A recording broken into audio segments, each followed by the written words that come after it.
দেখো, আসন্ন যে প্রথম শ্রেণীর পরীক্ষা রয়েছে সামনে, যে দ্বিতীয় পর্যায়ক্রমিক মূল্যায়ন 2026, সেই পরীক্ষার আমরা আজকে বিষয় যে বিষয় নিয়ে নমুনা প্রশ্নপত্র নিয়ে আলোচনা করব সেটা হলো আমার বই। অর্থাৎ তোমরা যেটা দেখতে পাচ্ছ, যে বিষয়টা হচ্ছে আমার বই। এই আমার বইয়ের বিষয় থেকে যে সমস্ত কোশ্চেনগুলো বারবার আসে সেগুলো নিয়ে আমি একটা নমুনা প্রশ্নপত্র বানিয়েছি।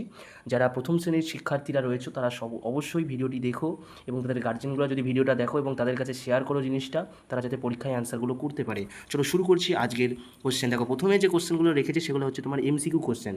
দেখো, যে সঠিক উত্তরটি বেছে নিয়ে লেখো। কোশ্চেনটি দেখো রয়েছে যে আকাশ, এখানে অপশন ছিল যে নীল এবং লাল রঙের হয়, তাহলে আকাশ কী রঙের হয়? আকাশ হয় নীল রঙের। গরুর 4টে না 5টি পা আছে? সঠিক উত্তর হলো গরুর 4টে পা আছে। সূর্য পূর্ব না পশ্চিম দিকে ওঠে? সঠিক উত্তর পূর্ব দিকে ওঠে। তারপরে দেখো যে টপিকটা রয়েছে সেটা হলো ফাঁকা ঘরে সঠিক বর্ণ বসিয়ে শব্দ তৈরি করো। দেখো, ফাঁকা ঘরে সঠিক বর্ণ বসিয়ে, ফাঁকা ঘরে সঠিক বর্ণ বসিয়ে শব্দ তৈরি করো। দেখো, প্রথম যে কোশ্চেনটি রয়েছে যে ব, তারপরে তোমার র, তারপরে হচ্ছে তোমার পেট কাটা মূর্ধন্য ষ, এটাকে তোমার ঠিকভাবে লিখলে কি হবে? বর্ষা। অর্থাৎ এই যে ফাঁকা স্থান, এখানে তোমার এইখানে ফাঁকা স্থান রয়েছে, তাহলে এখানে র বসবে। আর গয়াকা, তাহলে এটা হচ্ছে তোমার গাছ। এবার তোমার নেক্সট যে কোশ্চেনটি দেখো, 3 নম্বর যে কোশ্চেনটি রয়েছে, যে এটা রয়েছে এলোমেলো বর্ণগুলি, এলোমেলো বর্ণগুলি সাজিয়ে লেখো, এলোমেলো বর্ণগুলি সাজিয়ে লেখো। দেখো, ল ক ম, এটাকে ঠিকভাবে লিখলে হয় কলম অথবা কমল, দুটোর মধ্যে যে কোনো একটা লিখলেই তোমাদের সঠিক উত্তর বা তোমরা 1 নাম্বার পেয়ে যাবে।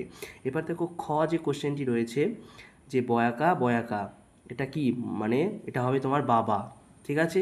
এবার নেক্সট অর্থাৎ 4 নম্বর দেখো যে টপিকটা রয়েছে, এই টপিকটা কিন্তু খুবই গুরুত্বপূর্ণ, এগুলো কিন্তু পরীক্ষায় যে কোনো পরীক্ষায় আসে।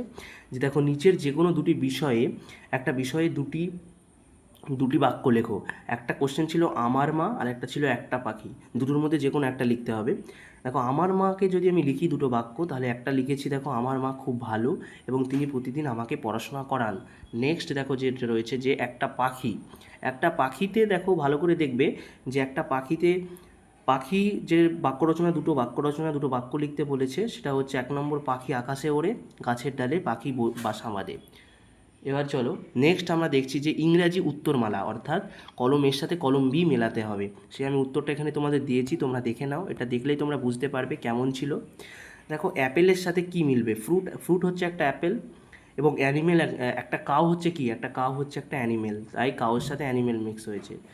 এই যে সান, এই সানটা কোথায় দেখা যায়? আকাশে দেখা যায়, স্কাইয়ে দেখা যায়, তাই সানের সাথে স্কাই মিলেছে। এবার নেক্সট দেখো, 6 নম্বর যেটা রয়েছে, fill in the blanks with missing letters. মানে এই যে ফিল ইন দ্য ব্ল্যাঙ্কস, এখানে তোমার ফিল ইন দ্য ব্ল্যাঙ্কস ছিল, তোমাকে ফিল ইন দ্য ব্ল্যাঙ্কস পূরণ করে একটা সঠিক ওয়ার্ড বানাতে হবে। তাহলে বি ডবল ও কে হয়? কী হয়? বুক। আর সি এর পরে ফিল ইন দ্য ব্ল্যাঙ্কস ছিল, তারপর টি ছিল, তাহলে সি এর পরে কী হবে? এ হবে, তাহলে ক্যাট হয়ে গেল। তারপরে দেখো নেক্সট 7 নম্বর যে টপিকটা রয়েছে, 7 নম্বর টপিকটা দেখো, right the meaning in Bengali. ডগের বাংলা মানে কি? মুনের বাংলা মানে কি? ফিশের বাংলা মানে কি জানতে চেয়েছে। তাহলে ডগের বাংলা মানে হচ্ছে কুকুর, মুনের বাংলা মানে হচ্ছে চাঁদ, এবং ফিশের বাংলা মানে হচ্ছে মাছ। নেক্সট যে টপিকটা রয়েছে 8 নম্বর টপিক, দেখো 8 নম্বর টপিকটা হচ্ছে তোমার write the first letter of the picture name, picture name, write the first letter. তোমাদের পিকচারটা এখানে দেওয়া হয়নি। দেখো, পিকচারটা ছিল এখানে বলের পিকচার ছিল, তাই বলের বিটা তোমাদের এখানে লিখতে হবে। আর তারপরে দেখো, ট্রির পিকচার ছিল, ট্রি এর কী লিখতে হবে? এখানে বলেছে first letter of the picture name, তাহলে ট্রি এর টিটা লিখতে হবে। এবার নেক্সট দেখো যে গণিত রয়েছে আমাদের। দেখো, গণিতগুলো দেখো বলেছে যে কথায় লেখো, কথায় লেখো মানে 15কে কথায় লিখতে হবে, তাহলে প দন্ত নয়কা রয়কা 15, 27কে তোমার কথায় লিখতে হবে, দন্ত সহায়কা তয়াকা তালবস্য 27। এবার দেখো, তারপরে 10 নম্বর যে টপিকটা রয়েছে, 10 নম্বর টপিকটা ভালো করে দেখো, যে অঙ্কে লেখো। 18কে অঙ্কে লিখলে কী হবে? 1 আর 8। 32কে অঙ্কে লিখলে কী হবে? 3 আর 2। এবার দেখো নেক্সট যে টপিকটা রয়েছে, দেখো যোগ করো।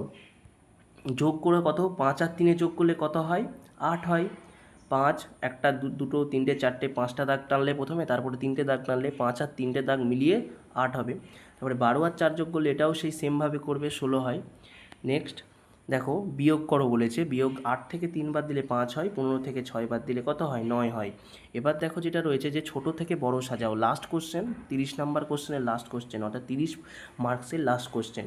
13 নম্বর যে কোশ্চেনটি রয়েছে, যে ছোট থেকে বড় সাজাও, 12, 5, 19, 8। তাহলে প্রথম একদম ছোটোকে 5, তারপর 8, তারপর 12, তারপরে 19।